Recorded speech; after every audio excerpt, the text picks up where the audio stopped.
Okey guys, Suzuki Raider selepas 700 km mengenali dah. Ini Suzuki Raider. So untuk 700 km dah saya kenal motosikal ni. Sememangnya saya rasakan power output dia memang smooth, lancar di setiap RPM dan memberikan kuasa yang maksimum, kuasa top speed dia memang best lah. Itulah saya nak cakap. Sebab apa? Saya dah try 130 dia punya top speed. Memang itu belum habis lagi. Tak habis lagi saya pulas.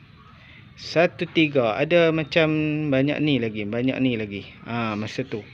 So motor ni boleh pergi jauh, boleh pergi lebih lah top speed.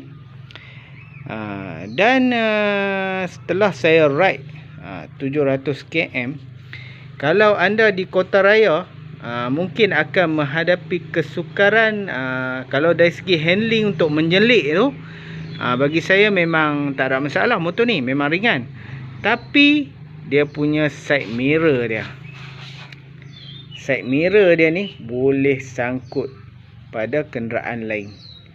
Ini yang saya nampak kan. Sebab kalau kita tengok dari sudut ni pun, okey, handle setakat tu dia dengan brake, dan di sini lebih banyak. Anda perasan tak?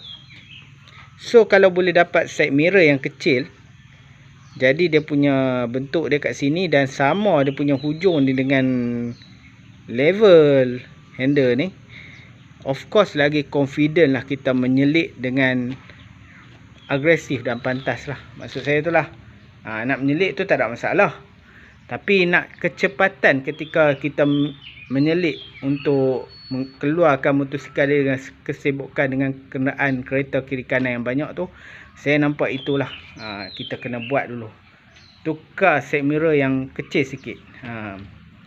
Sebab mungkin kalau terlalu kecil lah view dia tak selesa, tapi anda ambil lah saiz yang macam ni juga, tapi dia duduk bahagian yang, maksud saya yang saya cakap tadi lah, hujung ni sama dengan handle, hujung handle ni kan. So dia punya, bila kita nak menyelik tu rasa sedap lah. Tak risau kena side mirror kena pada kenderaan lain. Dan setelah 700 km saya mengenali motosikal ini, okey, riding position yang sedap lah. Untuk ketinggian 164 macam saya ni, kena duduk di belakang sikit. Punggung kena duduk bahagian ni. Kalau duduk bahagian ni kurang selesa lah untuk kita. Macam contoh lah saya duduk, alright, saya duduk sekarang. Anda lihat lah, kalau posisi ni, okey, memang saya rasa macam ketika untuk dapatkan top speed, saya nak tunduk kepala rapat, memang menekan perut. Maklumlah perut saya ni ke depan. Okey, untuk orang yang badan kurus, kecil, tak ada masalah. Jadi saya kena ke belakang. Okey, ni lah, saya kena ke belakang. Okey, bila posisi saya duduk di tempat yang saya tunjuk tadi, punggung saya di belakang, di pertengahan, hampir pertengahan seat tu. Jadi bila masa untuk tunduk ni, lagi sedap lah, kurang menekan perut. Ya, ni tengah tunduk ni. Dan senang nak dapat lagi top speed. Bila anda tunduk motosikal ni, anda bawa secara menunduk seperti seorang pelumba, anda akan lihat top speed dia memang cepat naik. Ya, dari 100 hingga ke 130, 140 tu memang cukup mudah. Sebab advantage dia ringan, dan dia di sini kepala dia tak ada. Kalau motosikal lain bahagian ni dada, dan sini kepala tinggi, jadi rintangan, tapi dia rendah. So untuk mood santai pula, anda boleh juga duduk di depan sedikit, dan ketika menunggang ni, kaki anda jangan buka macam ni. Nak sedap, kapit kat sini. Dia akan bantu dari segi dia akan bantu dari segi aerodinamik lah, angin potong cantik lah.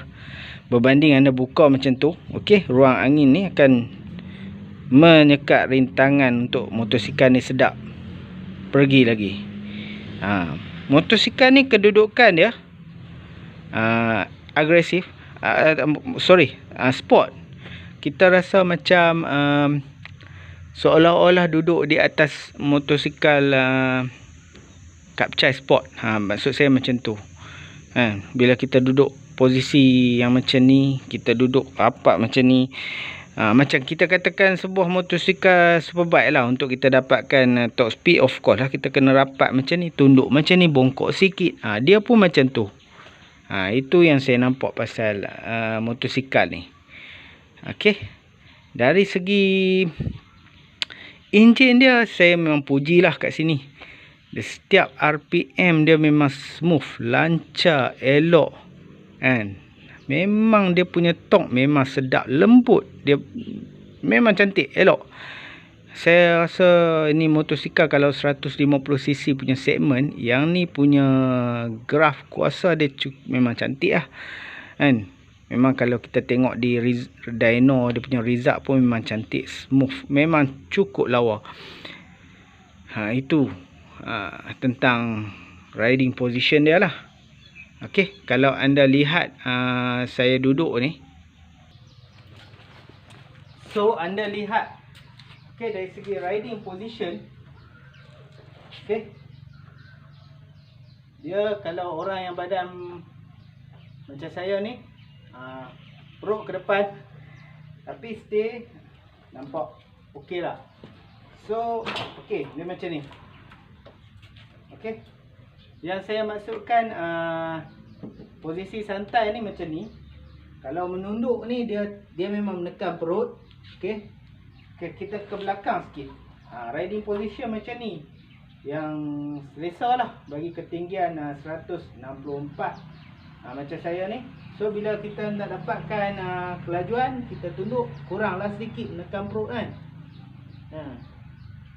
So begitulah dia punya angle dia. Okay, kalau untuk relax macam ni, so masih lagi lengan kita tidak straight kan. Kalau belakang ni dia straight. Dia ada dua untuk kita. Satu santai, kita kedudukan kita ke depan sikit. Satu lagi belakang sikit. Itu maksud saya. Okey, dia punya apa yang saya best kat sini, motosikal ni dari segi dia punya ringan, handling dia. Selain pada tu, yang kurang tadilah side mirror lah, untuk anda nak menyelip kan, untuk anda nak menyelip kan, sangkut. Yang tu je.